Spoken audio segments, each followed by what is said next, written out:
নারী স্বাধীনতার নামে এলো কলঙ্কের জোয়ার, কি নারীর অধিকার কখন জানি শেষ হবে এই অশ্লীলতার, কি নারীর অধিকার কখন জানি শেষ হবে এই অশ্লীলতার। ওয়ার্ড কমিশনার থেকে ইউনিয়ন পরিষদে ক্রমান্বয়ে দেখো রে ভাই একেবারে সংসদে, ওয়ার্ড কমিশনার থেকে ইউনিয়ন পরিষদে ক্রমান্বয়ে দেখো রে ভাই একেবারে সংসদে।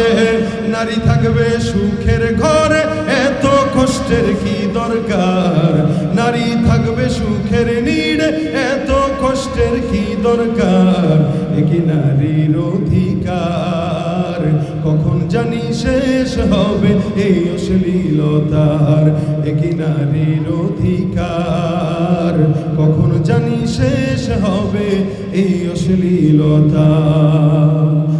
এরাই নারীবাদী হয়ে আমাদের সামনে নারীদের অধিকারের কথা বলে, কিন্তু দিন শেষে অধিকারের নামে দৌলত দিয়া পারে এরাই নারীদেরকে বিক্রি করে, পাচার করে। অথচ ইসলাম স্পষ্ট যেই স্বাধীনতাগুলো দিয়েছে এই স্বাধীনতাগুলোর কথা যদি তারা বলতো, তাহলে বাংলাদেশের প্রত্যেকটা নারী শান্তিতে থাকতো, স্বাধীনতা নিয়ে থাকতো, এবং এই বাংলাদেশে কোনো ধর্ষণের শিকার অন্তত কোনো নারী হতো না।